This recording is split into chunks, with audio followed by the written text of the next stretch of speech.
on the beat.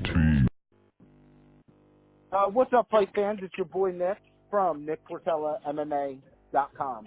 Today, I get to sit down with my man, one of my favorites, the Mean Bean, Tat Romero. Tat, how are you doing today, bud? Not too bad, yourself? Nothing's up, man. Thank you, first and foremost, for, taking some time to sit down and do the interview. I know you got a million things going on. And also, happy retirement and unretirement, I guess. Thank you. Yeah, so you don't get to say that often, it happens. But actually, I'd actually like to start with that. So I know June 9th, 2017, King of the Cage Firestarters locked in your 28th pro win and retired at the end of the fight. Yeah, it was actually my 29th win. 29th? Uh-oh. See, Tapology did me dirty again. Yeah, for some reason they don't have me fighting Travis now. Huh. Well, we could see an email. I know you don't care about that stuff anyway. You just like to fight. So you're retired. You're hanging out. I know you continuously trained. What brought you back into the pool to sign another contract? Well, I mean, since after that fight, my personal life has been in pretty bad turmoil, and the only thing that's really ever grounded me and kept me grounded and level was fighting and training. And I mean, I was training. My goal was, to get my purple belt in jiu-jitsu and maybe do some competitions, maybe try the Pan Ams, and things that keep me somewhat interested in the grind and keep me motivated to train. Right. But man, there's nothing like getting punched in the face. I tell you what. So you just like it. I guess we're back to getting punched in the face. So I mean, that. I was always told that I could never do this without this other person. And I'm not one to back down from a challenge. So here I am doing it on my own. So now it's kind of interesting, actually, because you're April 27th. You're fighting for Legacy, but your opponent is not new to you. No, he is not. So you actually fought James Sayers and handed him his first professional loss. Since then, though, he has actually fought 7 more times, putting him at 12-3. But on the other hand, you fought 16 more times, or 17, making you 29-6. How much do you think he has evolved from his fight compared to you? Because I know you train every day. Well, I mean, in all honesty, for his sake, I hope he's evolved as much as I have. I know that he's developed a lot more power. Right. I know that he's developed a better takedown defense game. But on the other hand, I've developed a lot more power, and my takedowns have never diminished. And I've also developed a better ground game to go along with my takedowns. So I guess we will do a beat, and I now train at the stable he used to train at. So, I mean, I have all that behind me, and I guess he's coming off a 3-year layoff, and I've been active this whole time. So, I mean, it is what it is. I wanted to fight somebody that would motivate me to train my ass off, and he certainly has. I mean, we became friends after we fought. We were friends before we fought, because we fought on the same cards. And I know the fight before we last fought, we were on the same card, and we were at the after party, and we had a few beers, and we conversated, and we said, hey, let's do this, and fight for the title, and we'll be friends again. And so we did, and we beat the living shit out of each other. He shattered my nasal socket. I think that I may have broken his nose. uh, it was a war, and it was, to this day, it's my favorite fight, and it has definitely motivated me to become that 20-something-year-old fighter again.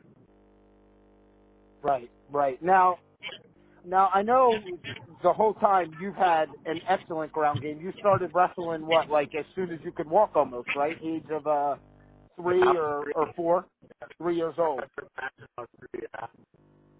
So you have half a lifetime of experience wrestling. I know you try to stay well-rounded. You always wrestled. You kickbox, you box, you train jiu-jitsu.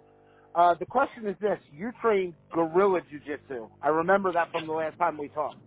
Yeah.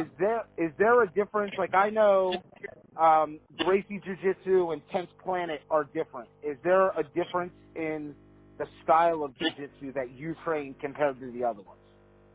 Honestly, I really don't know.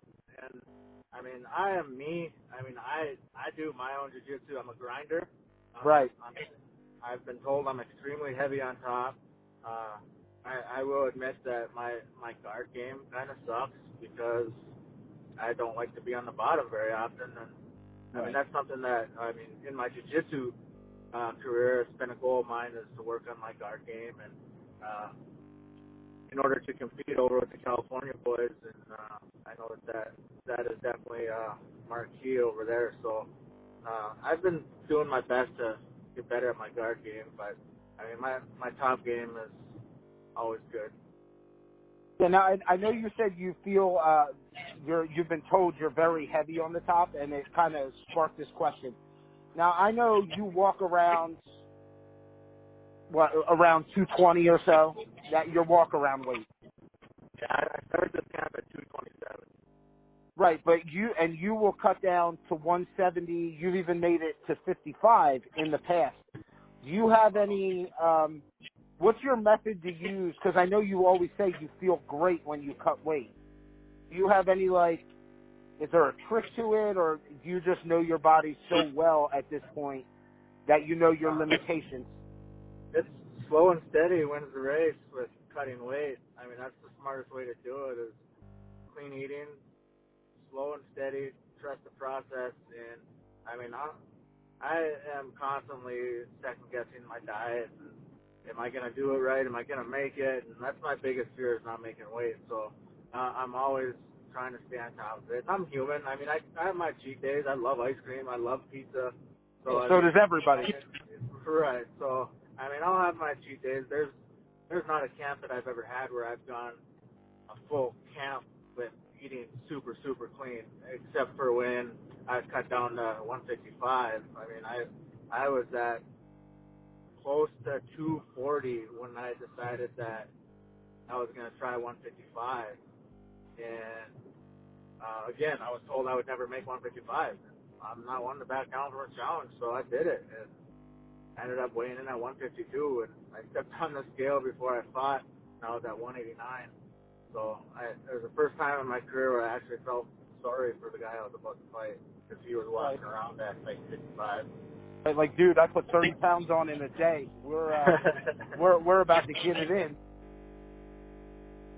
So I know in outside of fighting, you do the parole officer thing, which is a double full-time job in itself. How do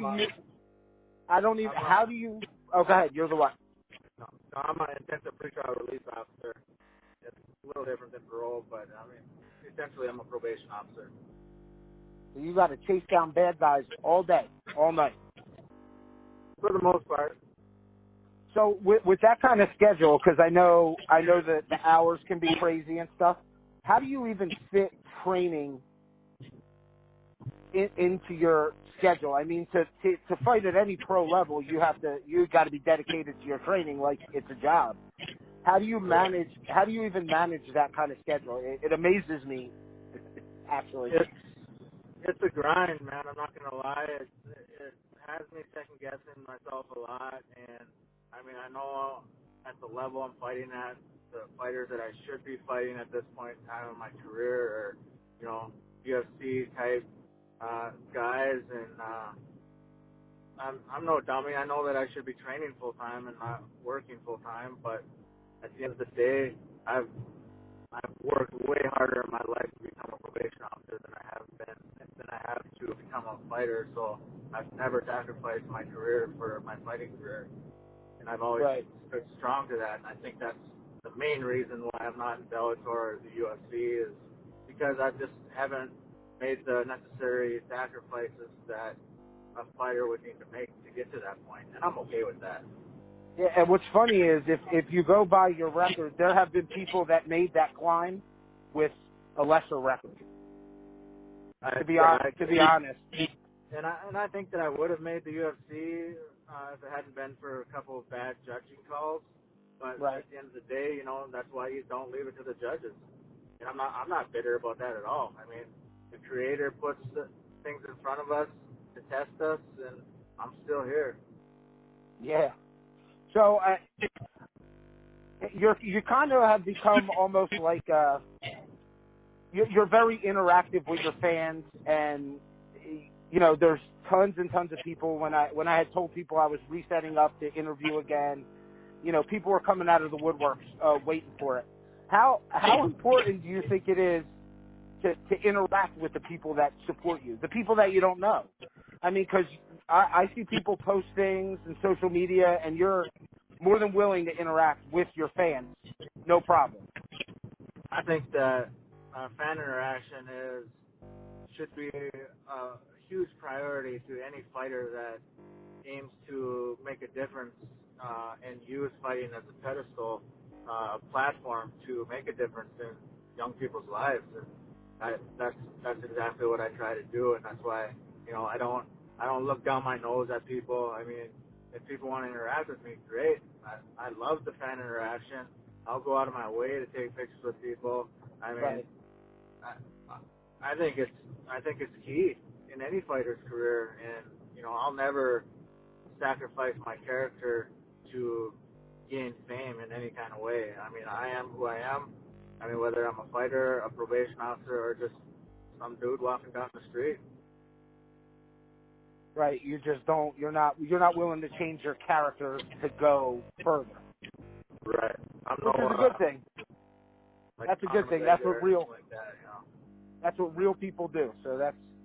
So now you're training out of Academy of Combat Arts. Yeah. When you get into your training camps, though, I know you also trained with the Wolfpack.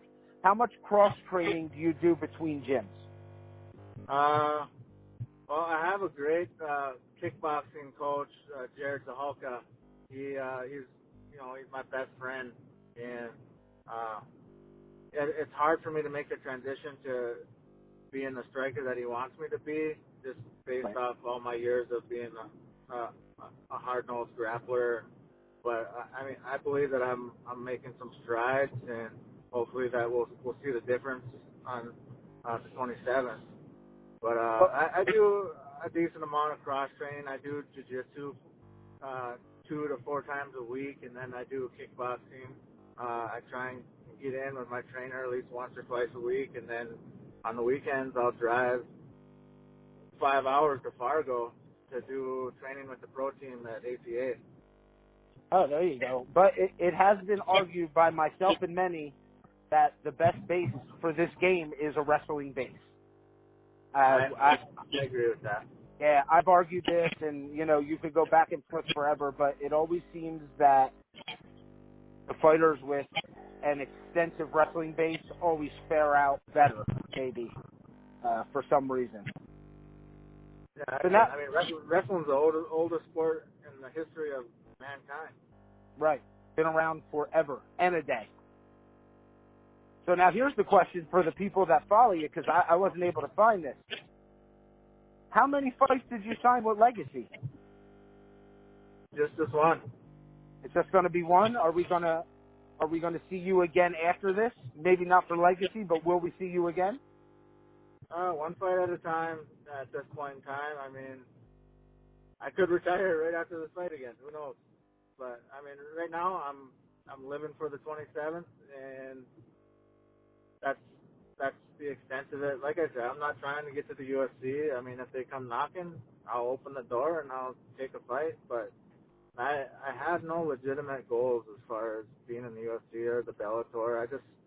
I'm doing it for my own balance. You just love fighting. You just like it. And I believe my main goal in life is to leave behind a legacy. I mean, I want my kids to know who I am. I want people to know me when I'm long gone, and that's a bit of an obsession of mine, which has probably been the main drive in my whole entire career. And, well, I think you've paved that road kind of solid, and pretty much from here on out, anything you do and anything, but mainly for the fight part, I think you just keep. It's just another brick in the roadway kind of thing, you know. Yeah. So sorry. So the 27th, you got your fight. I would ask you for a prediction, but I'm pretty sure your answer will be you're just ready to go in there and pretty much just go to war. You love the fight game, so we could skip that one. Hold on. And I know I've looked just so I can make sure to add them. Who currently sponsors you now?